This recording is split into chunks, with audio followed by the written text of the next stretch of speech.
Kadei shorchat kapas yachat magid rachta moitzi matzah.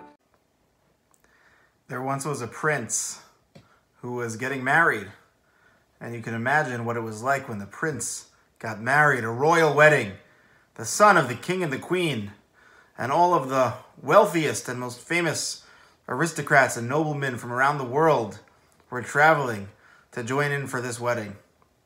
But the prince had one friend when he was a little boy, when things were a little simpler, before he was in the limelight.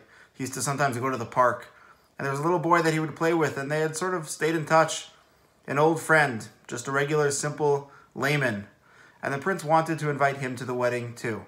He was going to stand out a little.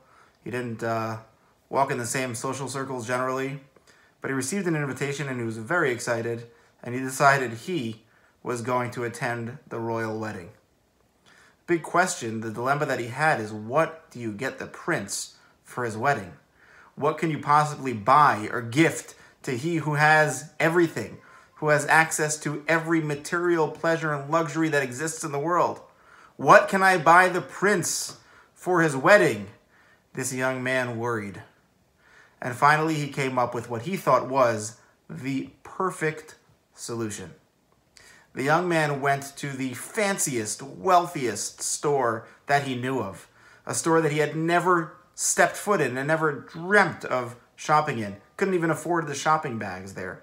But he walks into the store, feels very out of place, but he goes over to somebody who works there, and he asked him, do you have any merchandise here that is broken? Do you have any broken dishes, let's say? And the man said, of course, we have some broken dishes. We transport in lots of packages in many, many boxes, and sometimes, occasionally, things break in transit. The man said, do you have them? Where are they stored? Where do you keep them? He said, we have a few boxes of broken dishes in the basement. Why are you asking, may I ask? So the man said, would you be willing to sell them to me? And the man said, sell them to you. I'd be happy for you to take it off our hands. We have to figure out disposing of it. We have no use for broken dishes. If you want to take a box of broken dishes, by all means. So the man said, I just have one favor. I'd be happy to take the box of broken dishes off your hands. Do you mind just gift wrapping it? So the employee at the store was somewhat befuddled.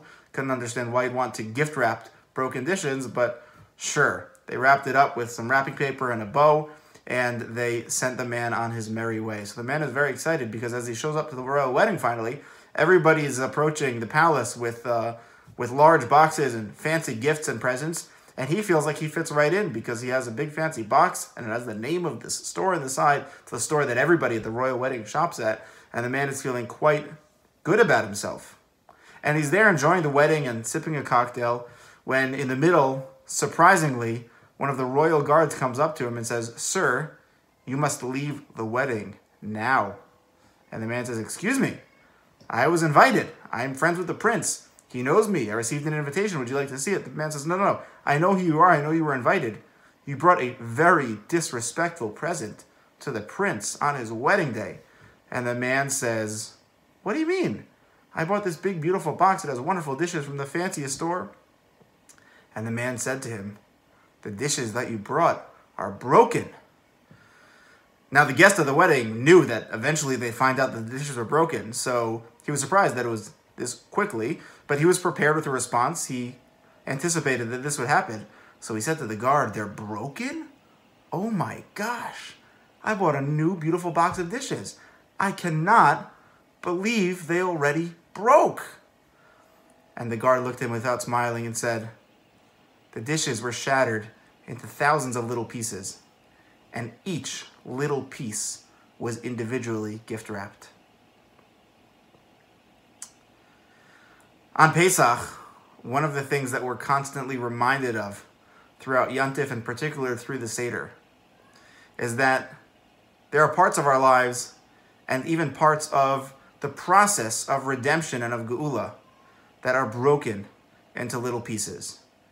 And we teach ourselves and we internalize the idea that that's okay too. You know, we have matzah, and the first thing that we do with it is we break it in half. We keep one piece, and we put another piece away for later. According to the Rambam, we actually make hamotzi only on 2 matzos, which means it's the only Yantif or Shabbos of the entire year where we're not going to have real true lechem mishnah. The Rambam says it's because of the din of lechem oni, and therefore Pesach is an exception to the regular rule of lechem mishnah. We prioritize lechem oni, of having one of the matzos being broken before making hamotzi. But maybe it's also a reminder that, you know what, sometimes the matzah is broken. Sometimes things aren't always shalem, as whole and perfect as we wish, and that's okay too. We'll make a bracha on that too, and we'll enjoy that as a mitzvah as well. Dayenu, we wonder every year, how could it have been enough if A would have happened but not B, or D but not E? And of course it wouldn't have been enough. I mean, the reason we're at the Seder and the reason we have Pesach is because they all happened. We needed them all. But we also remind ourselves that each one is worthwhile. Each little piece is precious on its own, and all too often we get distracted by the big, beautiful picture, by the perfect whole dishes. And we have to remind ourselves that it's okay if there's a little dent or a crack, or even if it's broken into tiny little pieces. Everything at the Seder is broken down into little pieces. The Geula is broken into Ve'otzeisi, V'itzalti, V'ga'alti, Lo'akachti. The entire Seder is 15 steps where we really go from Kadesh, Urchatz, Karpas, Yachatz, one by one. And of course, the goal and the hope and the plan, and we do perform the entire Seder, and we eat all of the matzah, we drink all of the cups, and we go all the way to Hallel and Nirtzah. But at the same time, we remind ourselves that the Seder is a process of little steps, drip by drip, step by step, piece by broken piece. We are so fortunate, Ashreinu Shezachinu, that, if you bring broken pieces, each one individually gift wrapped with a bow, to a human king, you get kicked out of the wedding. But when we present our broken mitzvos and our challenges, our attempts at trying to do good little things here and there, and we bring those individually wrapped with a bow to our king, to the true king, to the Melech Malchei Amlachim, he cherishes and loves every single little piece. Chag kasher v'sameach.